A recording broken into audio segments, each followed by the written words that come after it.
and my daughter, quiet. So it took me a few minutes. Okay. Welcome to Speak Sex. I'm your host, Eurydice, and I'm in Miami Pride Month with today's guests. I'm interested in discussing where queer movement is now and where we want to take ourselves, our movement, where we see ourselves, what are intentionalities in our journey. I have my friend and co-writer Farah and her friend Rosen,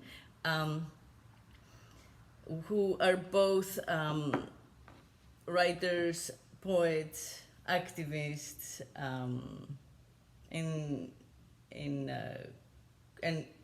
queer activists as well as writers. I know that Farah has been working with Reading Queer. They we're gonna talk about pronouns.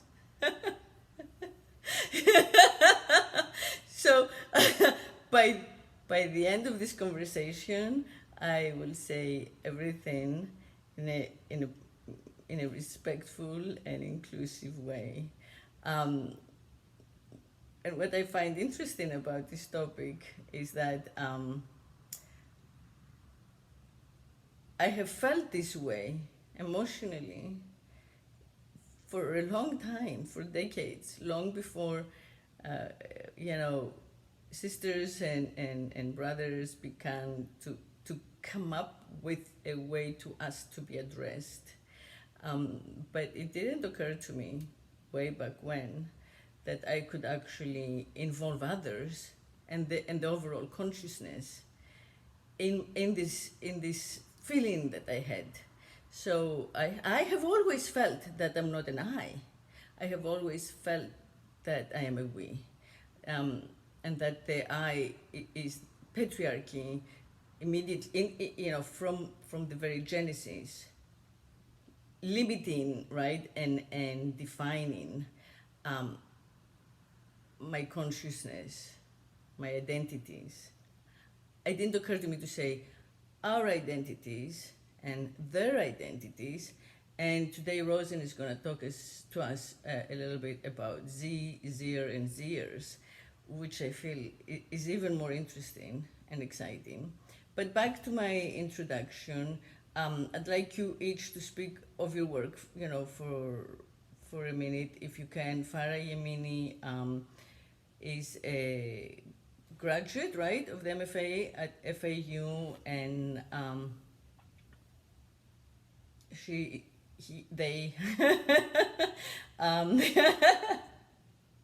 are mentoring the SoFlo, South Florida Protest Poets group that Rosen is a member of. I believe that Rosen also is a member of Rainbow Rights PAC, or maybe has founded Rainbow Rights PAC. So, their approach to poetry is in the form of activism, which I admire and appreciate, in the form of protest, whether it's spoken poetry or performed poetry, written poetry. It includes always, this intentional consciousness of the fight for social justice and inclusion. So, welcome to the show, Farah and Rosen. And I would like to open the conversation to this, sharing about this practice of actively changing our use of the language and therefore our consciousness by asking those around us to address us in non-conventional, non-patriarchal ways. And I totally feel that, transformation starts with language.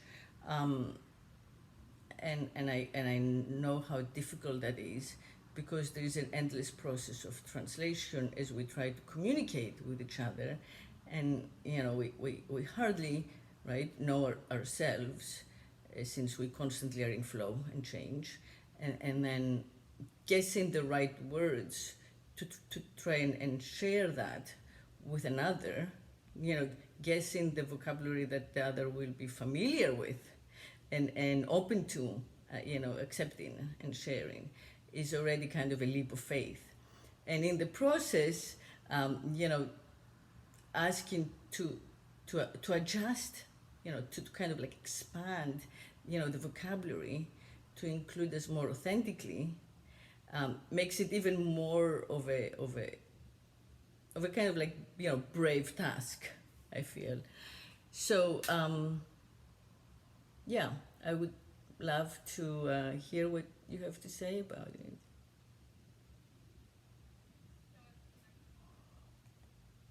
Sure.